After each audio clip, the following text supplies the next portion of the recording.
tu ada tu.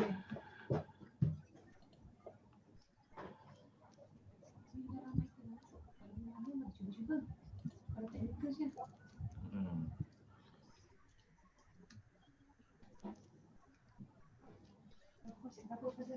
Suara tak dengar.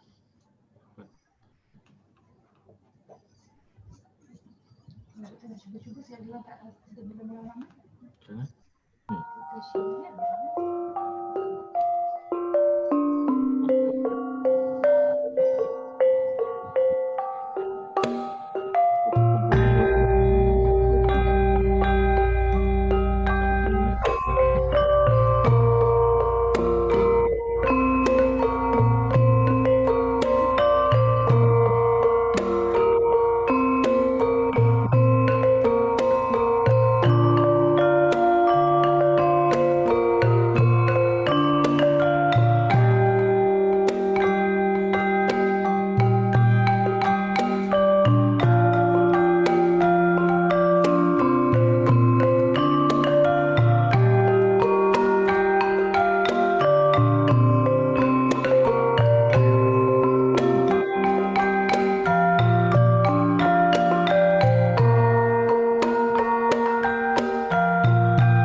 Nak buang? Sekarang jangan stop share. Stop share screen. Kalau nak nampak dah. Macam tu lah doktor. Share nanti pilih yang mana.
Selamat petang dan salam sejahtera. Nama saya Gabriel Chin, ahli kumpulan penyelidikan metabolisme tulang dari Fakulti Perubatan Universiti Kebangsaan Malaysia. Saya akan menjadi moderator webinar pada hari ini. Pada hari ini kita akan membincangkan satu topik yang menarik, iaitu penentuan kesihatan tulang manusia prasejarah. Kajian ini adalah susulan penemuan rangka manusia purba berusia 6,000 hingga 8,000 tahun pada 2 November 2018 di Guacha. Penyelidik UKM iaitu Profesor Madya Zoe Iskandar adalah terlibat dalam misi penggalian tersebut. Penemuan ini adalah peristiwa penting dalam bidang arkeologi negara. Pada masa itu, berita ini telah menarik perhatian pensyarah Fakulti Perubatan Prof. Iman Iwana Sulaiman yang banyak terlibat dalam penyelidikan tulang, tetapi tulang tikus dan manusia hidup. Beliau juga adalah seorang peminat sejarah. Kalau tidak menjadi doktor perubatan masa dahulu, rasa beliau menjadi ahli arkeologi. Prof. Iman telah menghubungi Prof. Zul dari Institut Alam dan Tamadun Melayu dan kami telah mengadakan satu rombongan untuk menziarahi rangkaian manusia tersebut di Jabatan Warisan Negara. Maka terbitnya bahagian kedua tajuk webinar hari ini iaitu kerjasama di antara penyelidik perubatan dan arkeologi. Marilah kita mendengar hasil kajian mereka pada petang ini.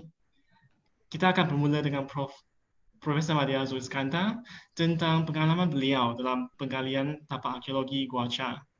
Untuk makluman semua, Prof. Zoe adalah fellow kanan dan juga pemangku pengarah dan ahli jawatan kuasa pakar warisan tapak arkeologi dan kebudayaan bawah air, lantikan Jabatan Warisan Negara. Dipersilakan Prof. Zoe untuk pembentangan. Okey, terima kasih kepada moderator kita pada petang ini, Dr. Chin Kok Yong. Saya mengucapkan banyak-banyak terima kasih juga kepada Fakulti Perubatan Universiti Kebangsaan Malaysia kerana sudi menjemput saya menyertai webinar kita pada petang inilah. Especially to Prof. Ima kerana sudi bekerjasama dengan ahli arkeologi di Institut Alam dan Tamadun Melayu demi mentarbatkan kita punya warisan bangsa lah. Terima kasih Prof. Ima. Okey, saya akan share sedikit slide untuk latar belakang kajian arkeologi. Sebenarnya di Gua Cawan Dr. Chin yang rangka yang kita jumpa tu. Rangka di Gua Cha pun banyak juga tapi kita belum sempat untuk analisis secara fizikal lah untuk kajian bersama-sama dengan penyelidik daripada Fakulti Perubatan. Yang kita analisis adalah rangka di Gua Cawan, hasil daripada kami punya ekskavasi arkeologi yang dilakukan pada lewat akhir tahun 2018, seingat saya lah. Saya nak share dulu slide .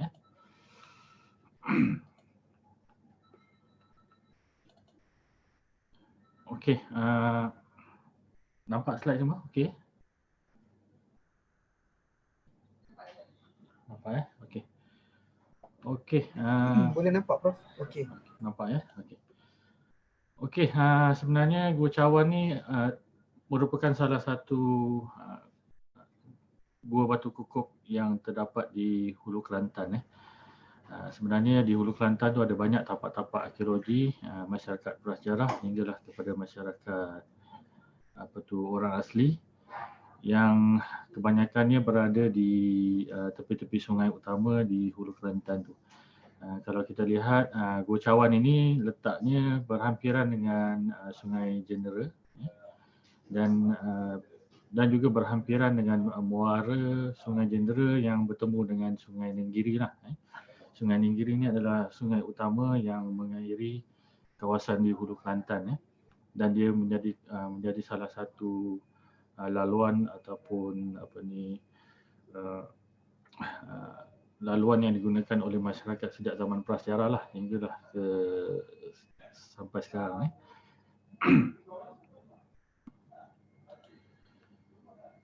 Okey, sebenarnya kajian di Hulu Kelantan di Gua Cawan ni pernah dilakukan oleh Peacock lah. Walaupun ada banyak kajian di Hulu Kelantan oleh Sir King, Adi Taha, contohnya oleh Nun contohnya tapi yang spesifik untuk kajian di arkeologi di Gua Cawan pernah dilakukan oleh Peacock pada tahun 1963. Walau bagaimanapun kajian pada masa itu hanya kajian yang bersifat kurang saintifik lah, maknanya lebih kepada bersifat kajian preliminary punya studies, yang mana Peacock pada masa itu membuat kesimpulan bahawa Gua Cawan merupakan salah satu tapak yang digunakan oleh masyarakat prasejarah untuk menghasilkan alat-alat batu untuk kegunaan masyarakat sejak zaman Horvin lagi. Dia punya pentarihan kronometrik tu tak ada. That's why pasukan arkeologi daripada Institut Alam dan Tamadun Melayu UKM masuk ke kawasan tersebut untuk menjalankan kajian yang lebih saintifik dan juga sistematik untuk mendapatkan pentarihan kronometrik yang paling utama, dan kemudian dari segi evolusi kebudayaan yang ada di tapak tersebutlah. Dan hasilnya bila kita buat kajian di situ, kita dapati teori ataupun interpretasi yang dikemukakan oleh Peacock tu adalah betul, tetapi malangnya Peacock tidak sampai pada lapisan stratigrafi yang paling dalam ataupun lapisan stratigrafi yang lebih dalam, yang mana kami menjumpai tapak perkuburan masyarakat prasejarah, dan kita jumpa jugalah rangka manusia yang jantinanya kita kenal pasti daripada pelvis tu adalah rangka manusia milik gender wanita lah ataupun perempuan lah. Selain daripada itu, kita jumpa alat batu sebanyak jumlahnya 880. Kemudian dari segi ecofact ni adalah sumber makanan ataupun tulang-tulang binatang yang dimakan oleh masyarakat pada masa itu, berserta dengan cengkerang kulit siput air tawar. Kita jumpa jumlahnya adalah sebanyak 1420. Tapi bila kita buat kajian berdasarkan kepada lapisan stratigrafi, didapati bahawa masyarakat awal banyak dia punya diet banyak kepada haiwan-haiwan hutan yang ada di kawasan Hulu Kelantan tu lah.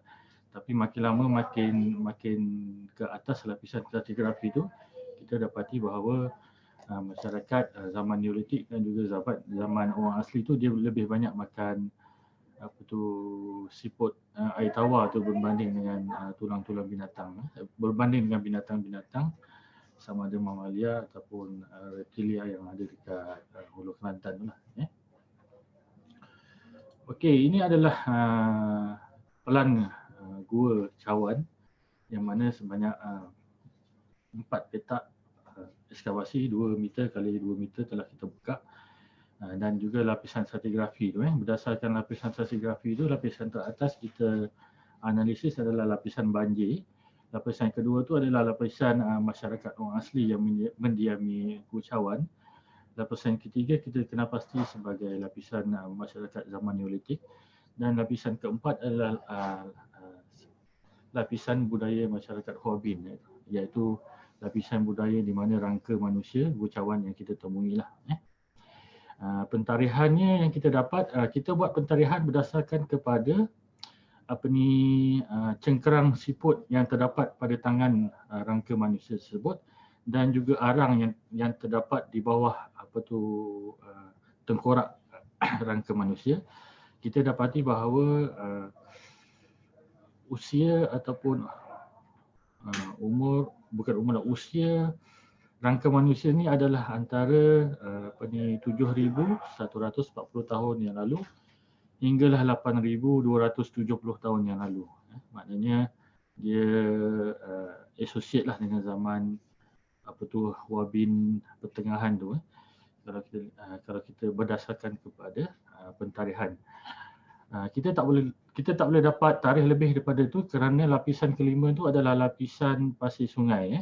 Maknanya lapisan pasir sungai itu menjadi indikator bahawa Gua Cawan pernah menjadi laluan sungai Jendera pada masa dululah, antara 8,500 ataupun 9,000 ke atas tu dia masih menjadi aliran sungai untuk Sungai Jendera tu.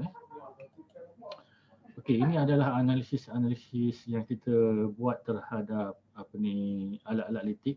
Selain memang untuk arkeologi zaman prasejarah ni memang tumpuan kita adalah kepada alat-alat litik ataupun alat-alat batu yang kita jumpa lah. Ini untuk kita buat interpretasi sama ada kebudayaan itu adalah kebudayaan masyarakat Huabin ataupun Mesolitik. Kemudian adakah kebudayaan itu kebudayaan Neolitik dan seterusnya lah. Dan kita dapati bahawa walaupun kebudayaan Huabin Neolitik itu sudah berakhir, tapi penggunaan alat-alat batu masih diteruskan penggunaannya oleh masyarakat orang asli lah. Maknanya kira-kira 200, 300 ataupun 100 tahun dulu orang-orang asli di Hulu Kelantan tu masih menggunakan kawasan di Gua Cawan, dan mereka juga masih menggunakan alat-alat batu untuk aktiviti harian mereka. Tapi alat batu yang paling banyak kita jumpa adalah pada lapisan yang keempat itu, yang kita pasti atau kita kenal pasti sebagai lapisan zaman Huabin lah. Ini adalah statistik menunjukkan jumpaan alat batu. Isu Huabin ataupun tidak di Hulu Kelantan kita masih menjadi polemik lah. Bila kita buat analisis, kebanyakan kapak-kapak batu yang kita jumpa tu kebanyakannya adalah bifacial punya stone tool, berbanding dengan kalau nak associate dengan Huabin punya culture tu lebih kepada unifacial punya stone tool ataupun kapak unifacial. Tapi kebanyakan yang kita jumpa adalah bifacial punya X ataupun stone tool. Ini menjadikan kajian ini lebih menarik, sama ada penggunaan istilah Huabin tu masih sesuai kita gunakan ataupun tidak. Tapi isu itu saya akan bincangkan di webinar yang lain lah, lebih kepada webinar yang berkaitan dengan isu-isu kebudayaan Huabin ataupun Mesolitik ataupun Epipaleolitik itulah. Okey, ini adalah contoh alat-alat batu yang kita jumpa. Kebanyakannya adalah batu-batu sungai yang diambil berdekatan dengan tapak, terutamanya di kawasan Sungai Jendera lah. Bila kita buat survey di Sungai Jendera tu memang banyak alat-alat batu yang masih bukan alat-alat batu. Kalau kita survey di Sungai Jendera tu masih banyak lagi batuan yang boleh digunakan sebagai bahan mentah untuk digunakan sebagai alat, especially associate dengan prehistoric punya stone tool lah. Yang sebelah kita boleh nampak yang unifacial punya kapak tu. Kemudian ada bifacial punya kapak. Kemudian kebanyakan yang kita jumpa adalah hammer stone ataupun grind pounding punya stone tool. Kita dapati juga kebanyakan grind pounding tu mempunyai kesan hematite. Maknanya batuan grind pounding tu digunakan untuk memecahkan batuan-batuan mineral hematite itu untuk digunakan sebagai dalam upacara pengundian, dalam alat-alat solek dan sebagainya lah. Dan kita dapati juga pada rangka manusia di tulang dia ada banyak kesan-kesan merah, kesan-kesan hematite. Dan kita duga juga bahawa Semati adalah orang yang bertanggungjawab ataupun specialty dia adalah untuk menyediakan serbuk hematite tu untuk kegunaan komuniti di pada masa itulah. Kita dapati bahawa pada rangka manusia tu, pada rangka Gua Cawan ni dia banyak letakkan alat-alat batu yang mempunyai kesan-kesan merah di sekeliling rangka tu. Selalunya digunakan sebagai burial gift lah untuk kepada Semati. Selain daripada itu, kita dapati bahawa ini membolehkan saya membuat interpretasi bahawa Semati adalah orang yang mempunyai skill ataupun pengetahuan berkenaan dengan penggunaan mineral hematite sebagai medium untuk upacara ritual ataupun medium untuk alat-alat solid lah. Bila kita tengok dia punya alat batu tu banyak kesan-kesan merah. Termasuk juga tulang yang ada dekat kesan merah pada tulang rangka yang kita temui itulah. Dan menarik juga adalah jumpaan microlith yang ini tidak pernah dibahaskan di Malaysia sebelum ini. Kebanyakannya ahli arkeologi menganggap bahawa microlith ni adalah sama ada flake stool ataupun alat-alat repahan lah kalau kita panggil dalam bahasa Melayu, alat-alat repeh dalam bahasa Inggeris flake tools. Kita dapati bahawa untuk definisi microlith ni adalah alat yang dia punya ukurannya 5 cm ke bawah. Kita namakan sebagai alat-alat batu microlith. Sebelum ni memang ahli-ahli arkeologi tidak pernah membahaskan ataupun tidak pernah membuat kita panggil penerbitan tentang alat-alat microlith ni. Apa yang menarik ni kita dapati alat-alat microlith ni kita jumpa sebanyak 100 lebih dia punya kuantitinya. Yang berada di sekeliling tengkorak yang kita temui ataupun rangka yang kita temui. Maknanya alat-alat microlith ni ada something special dengan si mati lah. Kita dapati bahawa dekat kepala dia ada banyak jumpaan microlith. Dekat bahagian badan dia pun ada banyak juga microlith yang diletakkan bersama-sama dengan alat grind pounding ataupun hammerstone tadi itulah. Isu ni pun kita akan bincangkan kemudian lah. Tapi apa yang menarik di Gua Cawan ini dan di Hulu Kelantan ni adalah penggunaan microlith yang tidak pernah dibicarakan oleh ahli arkeologi sebelumnya. Sama ada dia signifikan dengan masyarakat pada masa itu atau tidak, kita akan buat kajian selanjutnya lah. Okey, ini adalah contoh-contoh jenis batuan yang digunakan sebagai alat antaranya batu sabak, batu sis, granite, hornfels yang kebanyakannya digunakan sebagai selain daripada batu kapur ataupun batu granite yang digunakan sebagai alat di Gua Cawan. Okey, ini adalah jenis diet. Ini contoh ecofag yang kita jumpa. Sama ada tulang binatang yang dimakan, kebanyakannya mamalia, ada juga primate, monyet. Kemudian banyak juga cengkerang lah. Cengkerang siput ni banyak di lapisan atas, terutamanya lapisan masyarakat orang asli dan juga masyarakat Neolitik. Yang lapisan Horbin tu dia kebanyakannya ecofagnya berupa tulang-tulang binatang yang kita jumpa. Okey, ini kita pergi kepada jumpaan rangka manusia di Gua Cawan itu. Kita dapati bahawa rangka ini dalam kedudukan semi-flex ataupun separuh melengkung. Bila kita analisa dia punya jumpaan sebelum-sebelumnya dan dia menghadap ke arah utara rangka ni. Boleh dilihat dan rangka manusia ni bentuk fizikal ni kita dapati dia lebih tinggi ataupun lebih besar daripada rangka manusia yang ada sekarang lah. Yang inilah contoh alat-alat iringan selain daripada microlith, daripada batuan grind pounding, hematit. Ada juga diletakkan kristal di bahagian kepala, di bahagian kepala rangka manusia tu dia letakkan batu kristal. Dan kita dapati bahawa penggunaan batu kristal ni berterusan sampai zaman Neolitik, sampai zaman logam, yang mana batuan kristal juga dijumpa di kubur batu kepingan di Lembah Bernam. Maknanya penggunaannya berterusan lah. Kemudian dalam mulut si mati juga kita dapati ada tulang burung diletakkan dalam mulut si mati. Di bahagian tangan pun ada tulang-tulang daripada burung dan juga siput. Di bahagian kaki, bahagian tangan apa semua tu diletakkan alat-alat batu lah yang dijadikan, yang dipercayai digunakan oleh si mati ketika masa dia hidup lah. Ini adalah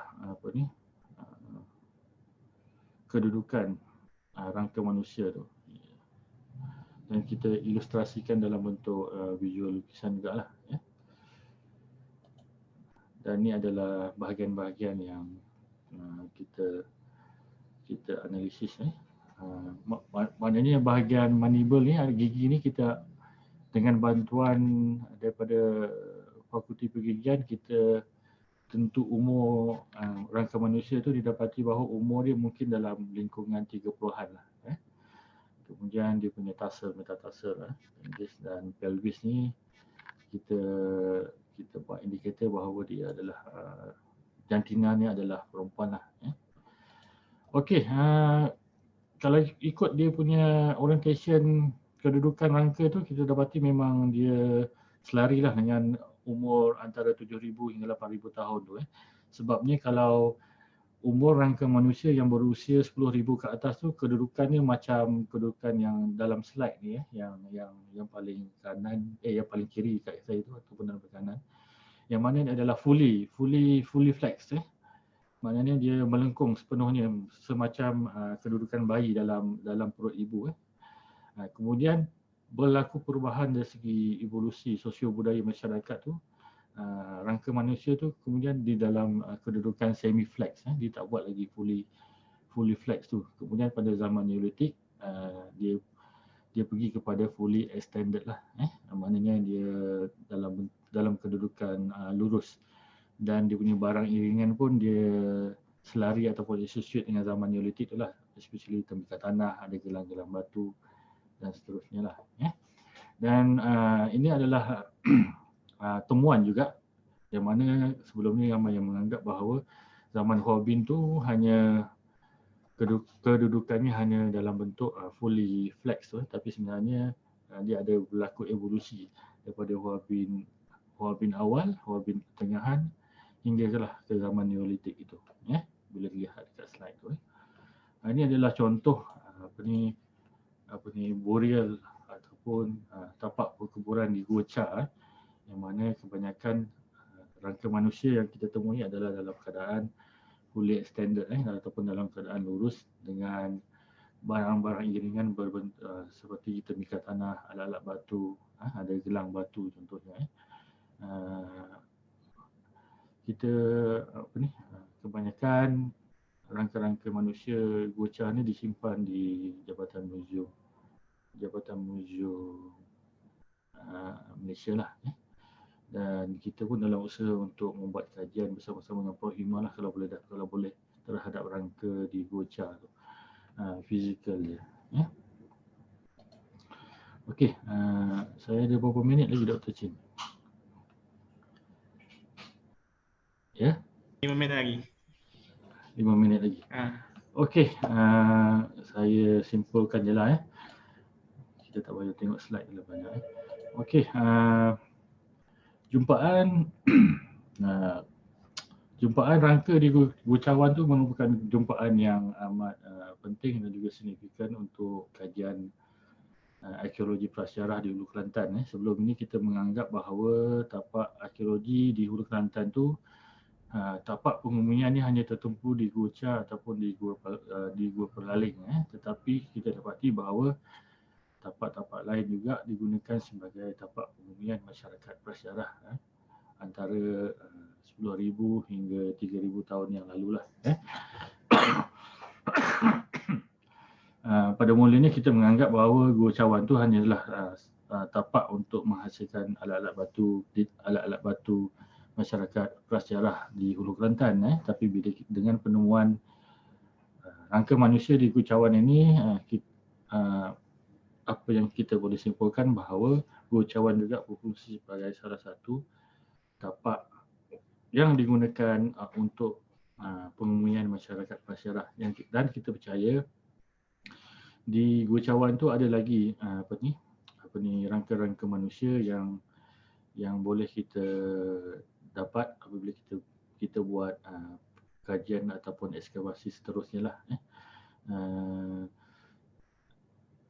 Kami di Institut Dalam dan Tamadun Melayu hanya fokus kepada dari segi sosial ataupun budaya masyarakat prasejarah di samping kajian saintifik yang kita buat terhadap alat-alat litik ataupun tembikar tanah. Kemudian sumbangan daripada Prof Hima amat saya hargailah, especially kajian perintis untuk mengkaji fizikal ataupun kita panggil ketumpatan tulang-tulang rangka-rangka manusia masyarakat prasejarah ni. Rasa ini adalah kajian rintis yang dilakukan oleh UKM. Diharapkan kajian ini dapat berterusanlah supaya ilmu tentang masyarakat prasejarah ni tidak hanya kepada ilmu sains sosial saja, tapi lebih pada bersifat saintifik lah. Kita boleh gabungkan untuk menjadikan dia kajian yang lebih menarik. Dengan itu saya sudahi dulu dengan saya punya presentation, Dr. Chin. Thank you very much. Okay. Terima kasih Prof Zul. Minta maaf saya sebut salah nama gua Kuacawan. Kalau saya student Prof Zul ni tak regret ni. Okay. So para hadirin dan hadirat para penonton, kalau kamu ada soalan, boleh typekan soalan ke dalam chat ataupun dalam Q&A. Kita akan cuba menjawab soalan-soalan tersebut pada akhir presentation nanti. Sekarang kita beralih pula ke Prof Hima untuk berkongsi pengalaman beliau menggunakan teknologi perubatan dalam penentuan kesihatan tulang manusia purba. Untuk makluman semua, Prof Hima adalah pengasas kumpulan penyelidikan metabolisme tulang dan mantan timbalan dekan penyelidikan dan inovasi Fakulti Perubatan UKM. So, kita tidak mengenal masa lagi, dipersilakan Prof Hima.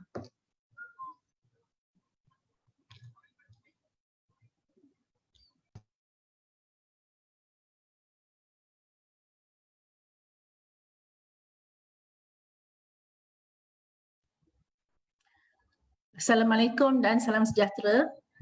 Terima kasih Dr. Chin dan terima kasih kepada Prof Zul. Ya, jadi Prof Zul sudah menerangkan berkenaan keadaan budaya atau sosial budaya masyarakat di Gua Cawan. Jadi saya akan teruskan dengan kajian ke atas ciri-ciri tulang manusia prasejarah Gua Cawan menggunakan teknik tidak invasif. Teknik tidak invasif ini bermakna teknik yang tidak merosakkan tulang. Dan teknik ini adalah penting kerana tulang yang kita kaji ini adalah tulang yang amat berharga, ya, berumur beribu-ribu tahun, dan di samping itu tulang ini juga adalah rapuh. Jadi kita perlu berhati-hati untuk mengkaji tulang sebegini. Jadi sebagai pengenalan, saya nak tunjukkan keratan rentas ataupun struktur dalaman tulang, ya. Jadi ini adalah tulang femur atau tulang peha, dan kalau kita ambil kepala ni bahagian atas tulang femur ini juga dikenali sebagai kepala femur, ni bahagian kepala, bahagian leher, ya. Jadi kalau kita buat keratan rentas, kita akan nampak bahawa struktur dalaman tulang terdiri daripada tulang trabecular dan tulang padat. Tulang trabecular ni berongga-rongga, ya, dan dia seperti netting lah, seperti satu jaringan, dan di dalam rongga-rongga ni ialah sumsum tulang. Tulang trabecular ini dikelilingi oleh tulang yang padat yang tidak berongga. Jadi seterusnya saya ingin memperkenalkan sedikit berkenaan dengan osteoporosis. Osteoporosis ialah penyakit, ya, ia didefinisikan sebagai satu keadaan di mana tulang hilang kepadatan dan seterusnya menyebabkan tulang menjadi rapuh dan mudah patah. Dan biasanya berlaku pada wanita pasca menopause dan lelaki berusia lanjut. Jadi biasanya pada warga emas lah, ya. Jadi ini diagram ini menunjukkan tulang yang sihat. Ini adalah tulang vertebra dan ini adalah bahagian atas tulang femur. Jadi kita boleh lihat bahawa tulang ini padat, rongga-rongganya adalah kecil, ya. Kalau tulang yang osteoporosis, rongga-rongganya menjadi besar dan tulang menjadi kurang padat, ya. Dan bahagian vertebra dan bahagian atas femur ini adalah dua kawasan yang sering retak atau patah kalau seseorang itu mengidap osteoporosis. Okey, dan slide ini pula menunjukkan kajian-kajian oleh penyelidik-penyelidik di luar negara, ya. ke atas tulang manusia purba menggunakan teknik tidak invasif, DEXA dan micro-CT. Jadi kebanyakan kajian ini menggunakan sama ada micro-CT iaitu micro computed tomogram, iaitu suatu teknik yang kita boleh melihat dan mengukur bahagian dalaman tulang, ataupun mereka menggunakan dual energy X-ray absorptiometer, short form dia DEXA, di mana kepadatan dan kandungan mineral tulang boleh diukur. Jadi hasil daripada kajian mereka ini menunjukkan bahawa ada yang membandingkan di antara tulang manusia purba dengan tulang manusia moden, dan mereka mendapati bahawa tulang manusia purba adalah lebih padat. Dan ada juga kajian yang membandingkan tulang manusia purba yang aktif, iaitu manusia yang hunter-gatherers dengan manusia purba yang sedentary agriculturalist, dan mendapati bahawa tulang foragers atau hunter-gatherers itu lebih padat ya. Okey, jadi kami telah menggunakan teknik yang sama, iaitu menggunakan teknik micro-CT dan juga DEXA untuk mengkaji tulang manusia gua cawan ini. Dan teknik ini adalah teknik tidak invasif yang kita menggunakan imbasan ya, imbasan X-ray. Okey, jadi justifikasi kajian. Belum ada kajian berkenaan ciri-ciri kesihatan tulang manusia purba di Malaysia. Walaupun telah dilakukan di luar negeri, ya, kebanyakannya di Amerika Utara dan di Eropah. Tapi belum ada di Malaysia. Maklumat yang diperolehi akan membantu pemahaman berkenaan hubungan kesihatan dan gaya hidup masyarakat purba dan boleh digunakan untuk meningkatkan penjagaan kesihatan tulang masa kini. Jadi objektif kajian kami ialah untuk menentukan kepadatan tulang rangka manusia prasejarah gua cawan yang berusia lebih kurang 8,000 tahun dengan menggunakan teknik tidak invasif, dual energy X-ray absorptiometry dan microcomputer tomography. Dan kami dengan kajian rintis ini adalah kajian pertama di negara ini ya. Dengan kajian rintis ini kami sebenarnya ingin menguji ya sama ada alat radas DEXA dan micro-CT kami ini adalah sesuai dan berkesan digunakan untuk kajian ke atas kepadatan dan struktur mikro tulang manusia purba. Okay, seterusnya metodologi. Ini adalah tulang rangka manusia gua cawan yang kami temui di Jabatan Warisan Negara. Jadi demografinya wanita berumur lebih kurang 35 tahun ketika maut dan usia rangka lebih kurang 8,000 tahun. Rangka adalah hampir lengkap tetapi banyak tulang yang pecah dan terfosil menjadikannya kurang sesuai untuk diimbas. Jadi kami hanya ada limited lah, sampel kami ini limited ya, bukan semua bahagian tulang dapat digunakan. Sumber tulang manusia moden sebagai perbandingan ya untuk kawalan, the control group adalah spesimen-spesimen yang digunakan untuk pengajaran pembelajaran anatomi, pelajar prasiswazah perubatan. Dengan itu malangnya ya tiada rekod demografi yang ada untuk tulang-tulang manusia moden. Jadi kami tidak tahu umur, jantina ataupun etnisiti tulang-tulang moden yang kami gunakan sebagai bandingan. Jadi ini sampel tulang yang kami gunakan. Jadi kami hanya pilih sampel yang hampir lengkap. Jadi kami menggunakan humerus kanan. Strukturnya adalah lengkap kecuali ada patah di bahagian mid shaft atau bahagian tengah tulang, tapi patah ini telah diperbaiki dan tidak menjejas imbasan kami. Untuk femur pula kami menggunakan femur kanan kerana kepala femur kanan ini atau bahagian atas femur kanan ini lengkap. Walaupun bahagian bawah dah patah tapi kita gunakan bahagian atas untuk imbasan. Untuk tulang vertebra pula atau tulang belakang, kebanyakan tulang vertebra cervical dan lumbar telah pecah. Jadi kami terpaksa memilih yang hanya ada 2 tulang toraks bahagian bawah yang hampir lengkap yang dapat kami gunakan. Tulang ini dikenal pasti sebagai tulang toraks bawah daripada bentuk badan dia, body of the vertebra yang bentuk love yang bentuk heart shape. Dan terdapatnya costal facets.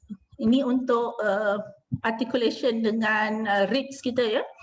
Dan juga bentuk spinous processnya yang ini ya, spinous process bentuknya ini adalah menandakan dia tulang toraks bawah. Dan kedua-dua tulang patah transverse process sebelah kanan, tapi tak mengapa, masih boleh digunakan untuk kajian kami ya. Jadi ini adalah sampel tulang. Untuk femur kanan kita ada 1 femur kanan prasejarah dan 5 femur kanan moden. Humerus kanan kita ada 1 humerus kanan prasejarah dan 6 humerus kanan moden. Vertebra toraks bawah kita ada 2 vertebra toraks bawah prasejarah dan 4 vertebra toraks bawah moden ya. Tiada perbandingan statistik dapat dilakukan kerana sampel tidak banyak ya, tidak mencukupi, dan kami telah mendapat kelulusan daripada Jabatan Kuasa Etika UKM.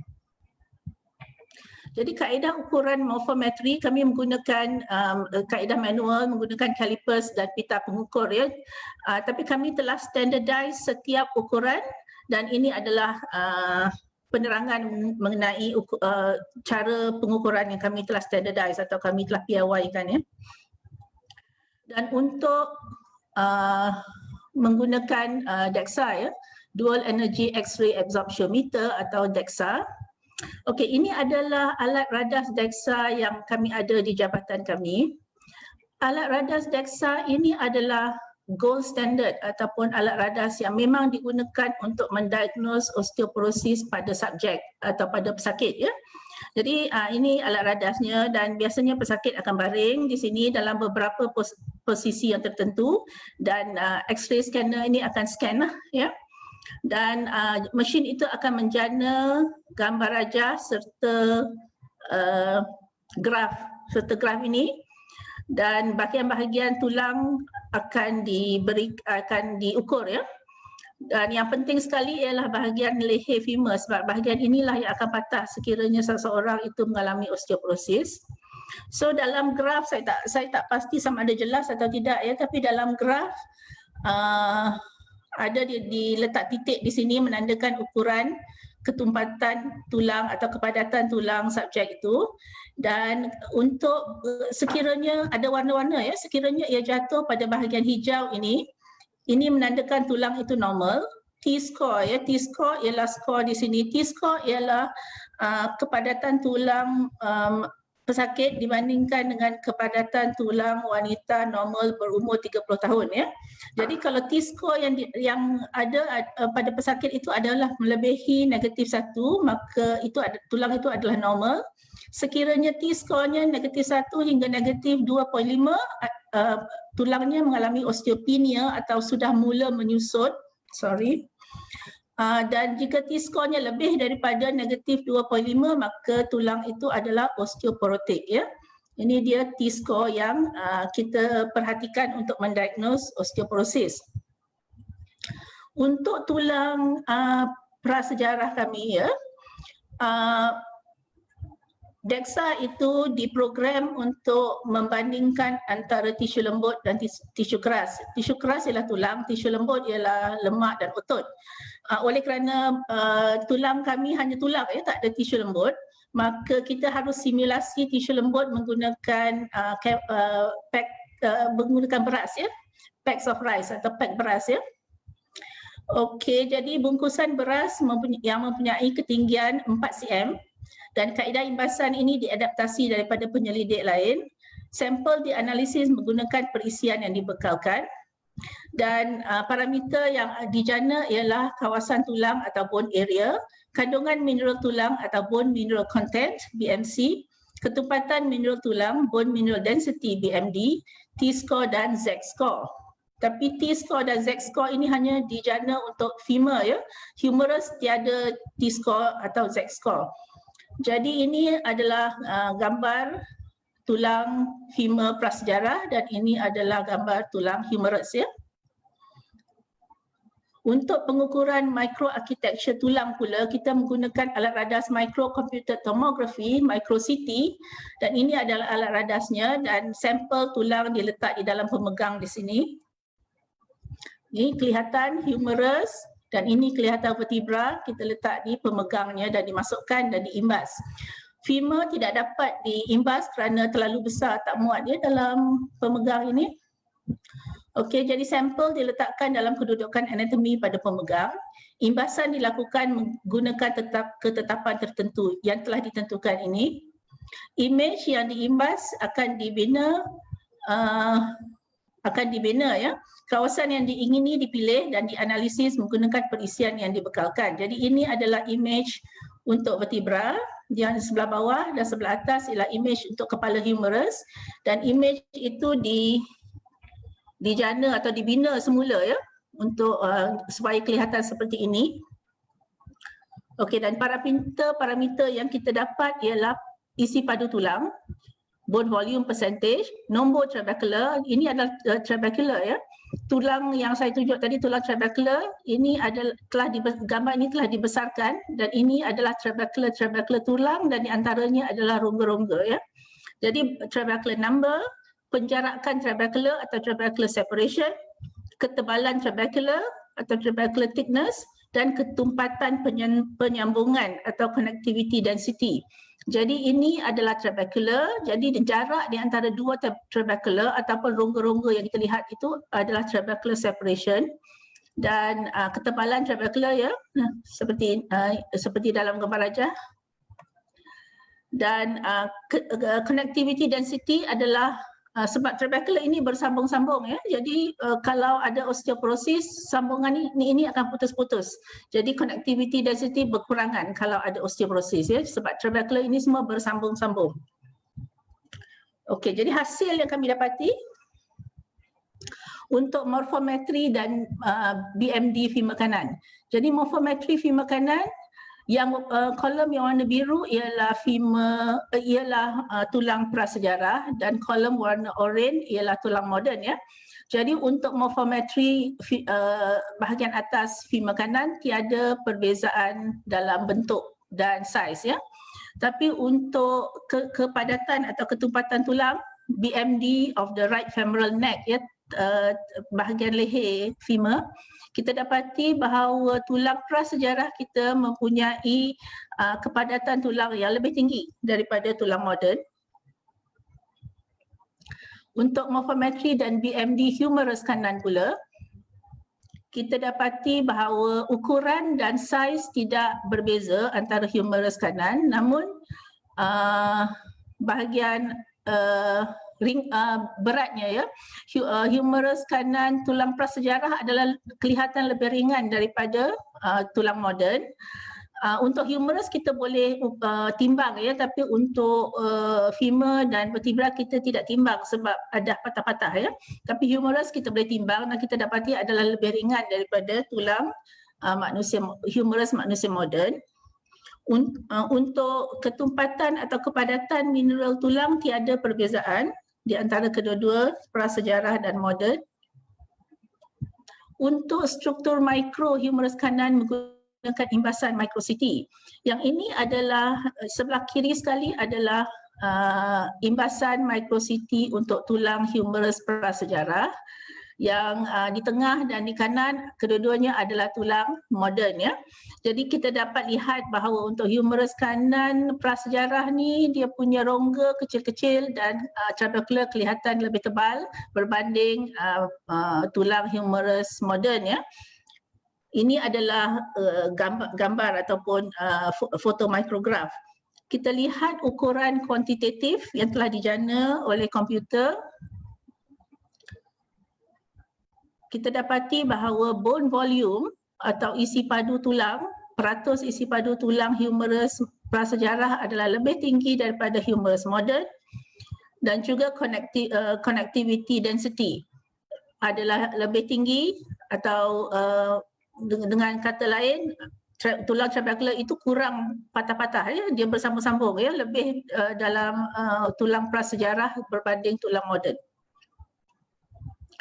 Untuk vertebra toraks bawah pula, dari segi morfometri ataupun ukuran, semua adalah lebih kurang sama kecuali kelihatan spinous process-nya agak lebih panjang daripada manusia moden. Untuk micro CT, yang pertama ya, gambar pertama dan kedua adalah tulang vertebra prasejarah dan seterusnya adalah tulang vertebra moden. Kalau kita lihat, kita boleh nampak juga yang tulang vertebra moden lebih, rongga-rongganya lebih besar berbanding dengan tulang prasejarah. Okey. Namun apabila kita lihat ukuran kuantitatif, kita lihat juga bahawa isi padu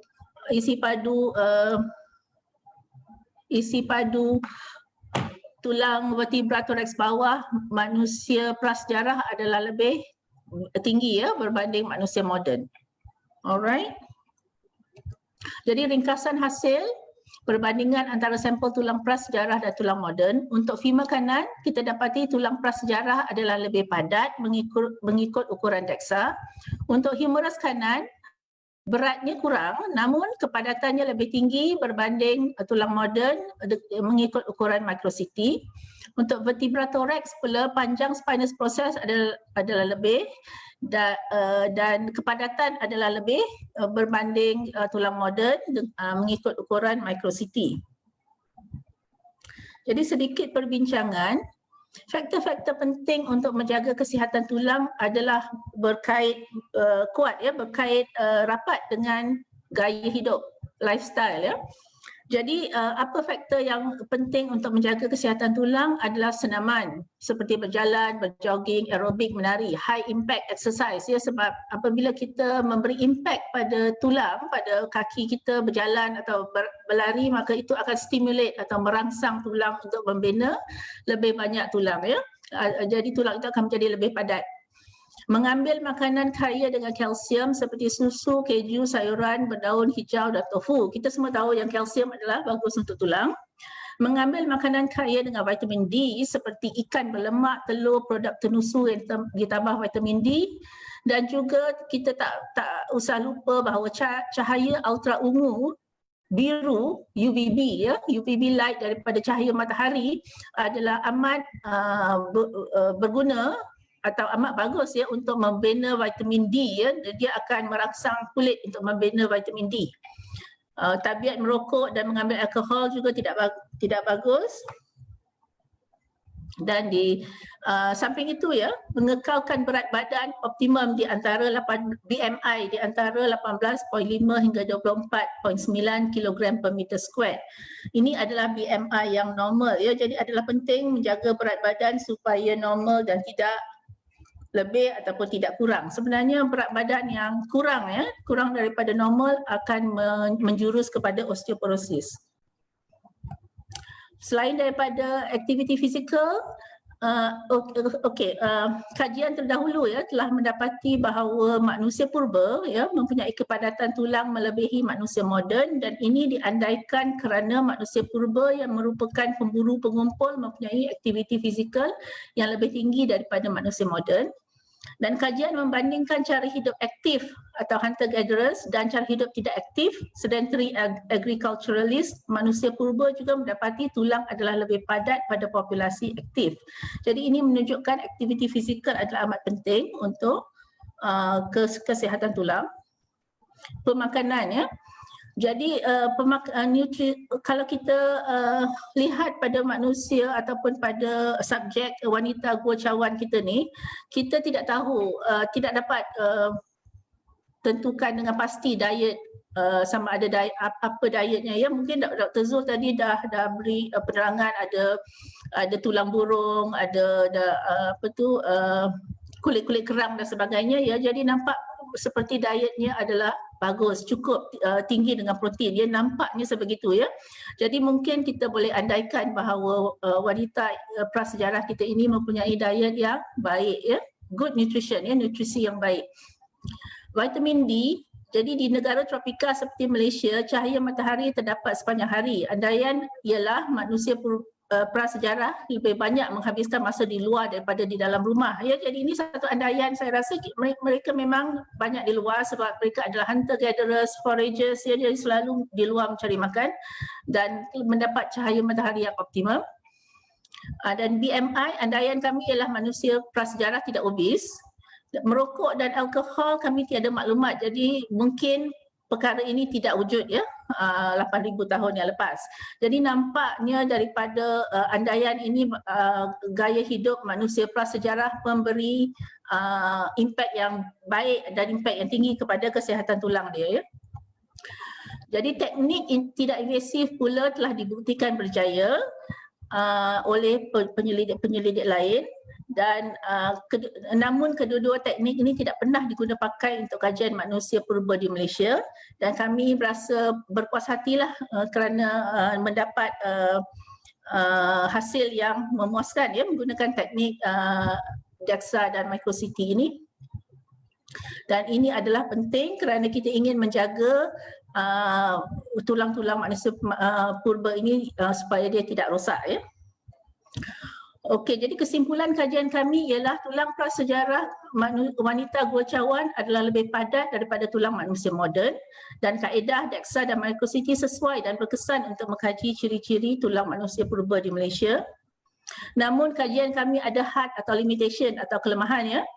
Kajian ini adalah kajian pertama seumpamanya dan ada limitationnya, hanya satu rangka yang sedia ada untuk dikaji. Jadi kami berharap akan Prof Zul ya boleh explore dan excavate lebih banyak rangka-rangka di Gua Cawan dan gua-gua sekitarnya. Dan keadaan persekitaran gua tidak dikaji atau diambil kira ya. Jadi kami tidak mengkaji kandungan kimia, kandungan mineral ya. Kandungan mineral di gua di kawasan sekeliling gua itu ya, di tanah dan sebagainya, sama ada ini ada pengaruh terhadap kandungan mineral tulang ya. Dan demografi tulang-tulang moden yang digunakan sebagai kawalan tidak dapat dikenal pasti. Jadi ini satu perkara yang agak mengecewakanlah sebab tulang moden yang kita ada kita tidak tahu jantinanya, etnisitinya serta umur mereka ya.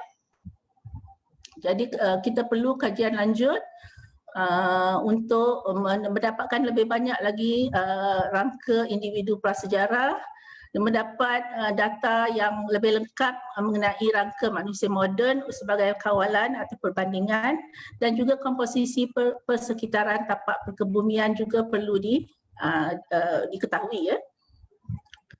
Okey, jadi saya ingin mengucapkan terima kasih kepada rakan penyelidik saya, Prof Madya Dr. Zul Iskandar Ramli, pemangku pengarah ADMA, Dr. Elvi Suhana Muhammad Ramli, Ketua Jabatan Anatomi, Dr. Chin Kok Yong dan Dr. Wong Sok Kuan, pensyarah-pensyarah Jabatan Farmakologi, serta staf Jabatan Farmakologi dan ADMA dan juga Jabatan Warisan Negara, Fakulti Perubatan yang telah memberi tempat, fasiliti dan dana, dan juga kepada insan prasejarah wanita Gua Cawan. Terima kasih. Terima kasih Prof Hima. So sekarang kita beralih ke sesi soal jawab. Kita ada satu soalan sahaja di sini. Soalan dia untuk tulang haiwan, ada species identification atau tidak. So mungkin soalan ini merujuk kepada Prof Zul ya.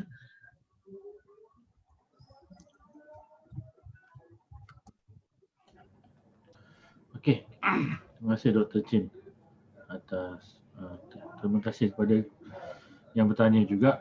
Sebenarnya ada identifikasi untuk Ecofax, especially tulang-tulang haiwan yang dimakan oleh manusia prasejarah tu kita lakukan secara kita panggil morfologi punya morphological punya approach sahaja. Maknanya dari segi dari segi spesies binatang tu sama ada mamalia, reptilia dan sebagainya lah.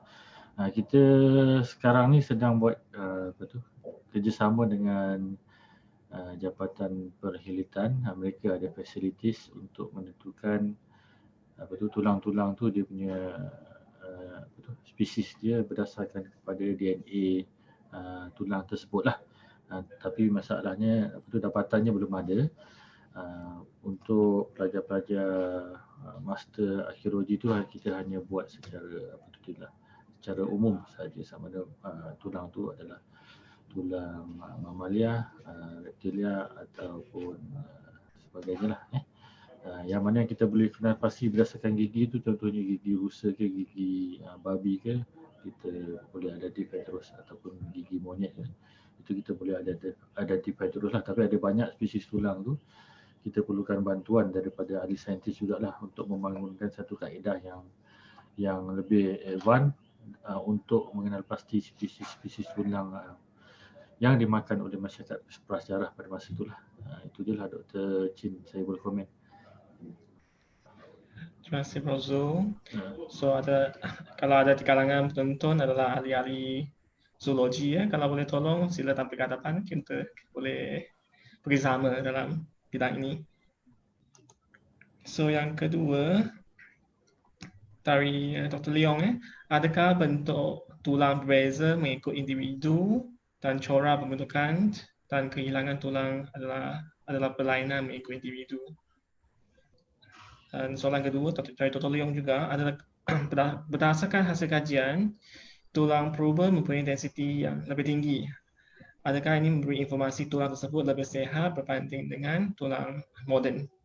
So, soalan ini dituju kepada Prof. Imah. Terima kasih Dr. Chin dan terima kasih Dr. Leong.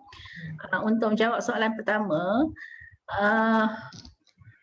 bone loss ataupun kehilangan tulang banyak dipengaruhi oleh gaya hidup dan faktor-faktor fizikal seperti menopause ya, menopause dan usia yang lanjut, sebab dia ada berhubung kait dengan hormon estrogen dan testosteron. Jadi memang terdapat kehilangan tulang yang agak accelerated atau dipercepat selepas menopause dan apabila kaum lelaki juga mencapai usia lanjut. Okey, jadi itu adalah pengalaman kita masa kini ya untuk manusia moden.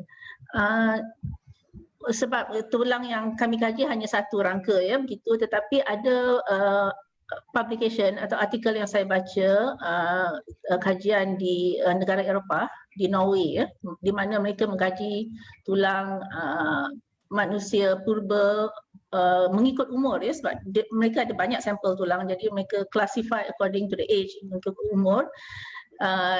Mereka telah menggunakan imbasan DEXA dan micro-CT juga untuk melihat kepadatan tulang, dan mereka dapati tiada banyak perbezaan antara kepadatan tulang manusia purba yang muda dengan yang tua. Jadi tidak banyak bone loss, dalam erti kata yang lain tidak banyak kehilangan tulang, tidak seperti yang dialami oleh manusia sekarang. Itu yang saya komen untuk soalan pertama. Untuk soalan kedua, ya berdasarkan hasil yang saya bentangkan tadi, memang nampaknya manusia atau wanita prasejarah di Gua Cawan itu kelihatan lebih sihat ya, tulangnya lebih padat daripada kawalan moden yang kita dapati daripada Jabatan Anatomi ya. Namun begitu, saya juga telah bentangkan tadi kelemahan kajian ini ialah kerana kita tidak pasti tentang umur kawalan moden itu, jadi kita tidak banding age to age atau umur kepada umur ya. Jadi kita tak tahu berapa umur kawalan moden itu, sama ada umurnya sama lebih kurang 30-an atau tidak, kita tidak dapat pastikan. Tambahan lagi gender dia, jantinanya juga kita tidak dapat bandingkan. Jadi itu adalah kelemahan kajian kami, tetapi nampaknya daripada hasil yang saya bentangkan memang tulang wanita prasejarah di Gua Cawan itu adalah lebih sihat daripada kawalan yang kami gunakan. Okey. Okay, terima kasih Prof. Imah.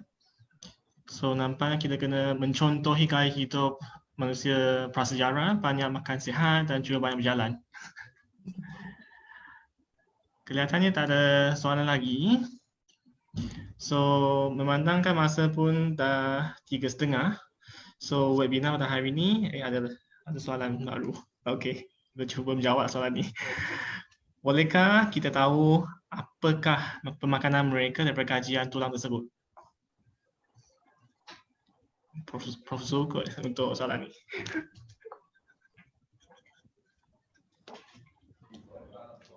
Okey, untuk kita, terima kasih kepada yang bertanya juga yang tadi tu tu Dr. Chin juga. Untuk diet masyarakat prasejarah ni selalunya kita associatekan dengan jumpaan ecofag yang ada semasa penggalian ataupun ekskavasi yang kita jalankan lah. Tapi berdasarkan kepada teknologi terkini terutamanya dalam bidang sains DNA contohnya, ada cubaan daripada saintis untuk mengkaji diet manusia prasejarah berdasarkan kepada kesan-kesan ataupun DNA yang ada pada gigi manusia purba itulah. Tapi sejauh mana pendekatan itu berjaya saya pun kurang pasti. Saya mengharapkan agar Fakulti Perubatan juga boleh memacu dalam kajian berkenaan dengan diet manusia berdasarkan pada DNA ataupun kesan-kesan yang ada pada gigi manusia prasejarah itulah. Tapi kalau pendekatan ahli arkeologi banyak kita bandingkan dengan jumpaan-jumpaan yang ada di tapak arkeologi. Kebanyakan berdasarkan daripada kajian lepas, kebanyakan diet manusia prasejarah ni terdiri daripada babi contohnya, rusa, kijang, monyet pun banyak, ada juga dia makan tikus, burung-burung, kemudian tupai pun banyak. Itulah antara diet manusia prasejarah tu. Tapi yang paling banyak yang kita temui adalah tulang-tulang daripada babi lah, selain daripada tulang-tulang daripada primate, terutamanya monyet-monyet lah. Banyak jenis monyet kan. Itu sampai sekarang masyarakat orang asli pun masih memburu monyet ni untuk dijadikan sebagai makanan mereka lah. Tapi kita itu secara morfologinya identification tu oleh ahli-ahli zoologi, tapi pendekatan terkini adalah berdasarkan kepada kajian melalui DNA haiwan-haiwan yang ada di negara kita ni, di mana satu database akan dibuat untuk dijadikan rujukan silang pada masa hadapan lah. Itu membantulah ahli arkeologi dalam kita nak menginterpretasikan apa diet manusia zaman prasejarah tu, walaupun kita dah tahu dia punya diet tu berdasarkan kepada morphological punya identification tu. Itu je lah. Terima kasih Prof. So soalan terakhir, apakah faktor fizikal atau persekitaran yang telah dikenal pasti dari segi forensik yang dapat mempengaruhi kepadatan tulang? Prof. Ima dengan Prof. Zul boleh jawab. Mungkin saya cuba jawab dulu ya. Okey, saya rasa kita perlu kaji kandungan mineral di tanah tempat perkebumian itu penting. Dan sebab juga kita perlu bandingkan dengan kandungan mineral dalam tulang. Cuma untuk mengukur kandungan mineral dalam tulang, kita terpaksa musnahkan tulang itu. Itu yang kita enggan buat ya.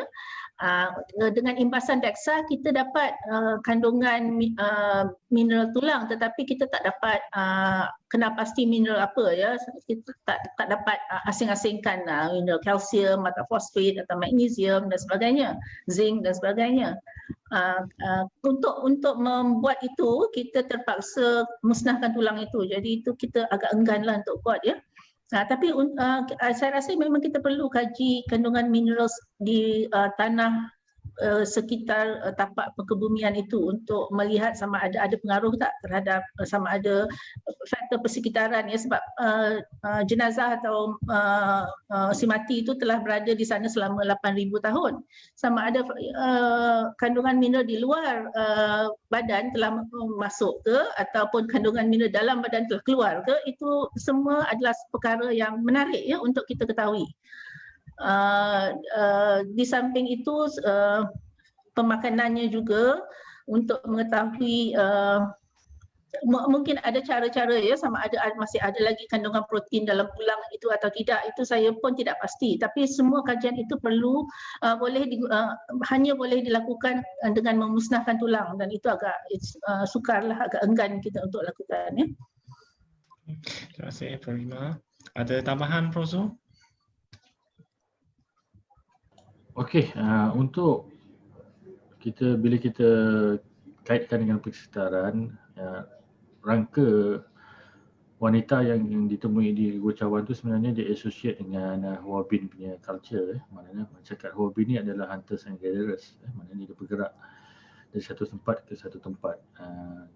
Itu juga mempengaruhi dia punya physical badan manusia pada masa itu, dan juga ciri-ciri fizikal terhadap tulang tu lah, sebab dia sentiasa mobile untuk bergerak mencari makanan, kemudian singgah di gua sini, singgah di gua sana kan, berbanding dengan masyarakat Neolitik yang duduk setempat tu lah.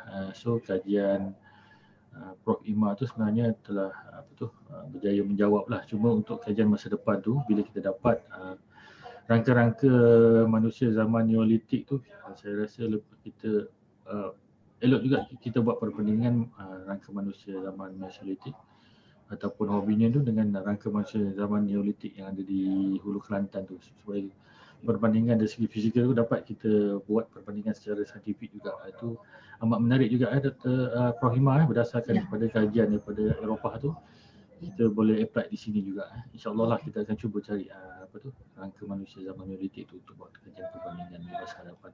Terima kasih Prof Zul. Last question bagi kelonggaran untuk staf farmakologi untuk bertanya.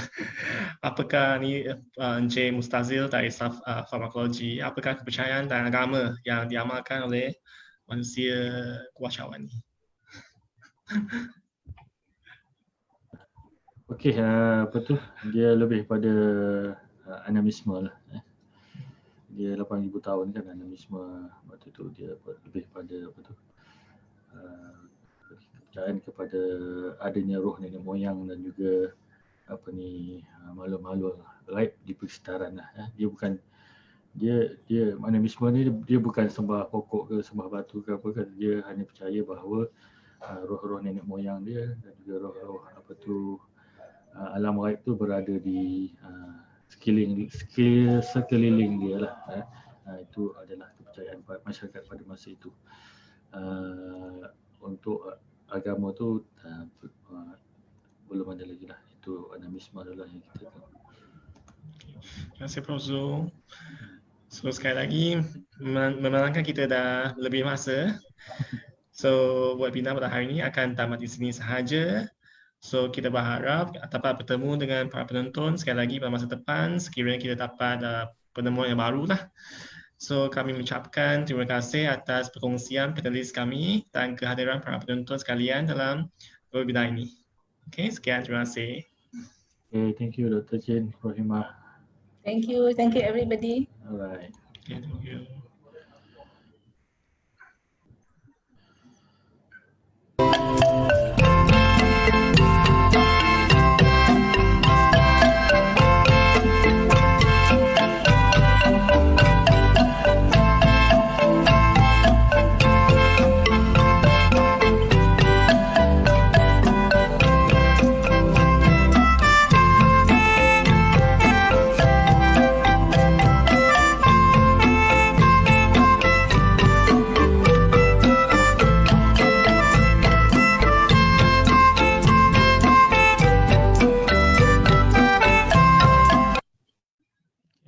Terima kasih Encik Buhari, terima kasih Prof Zul.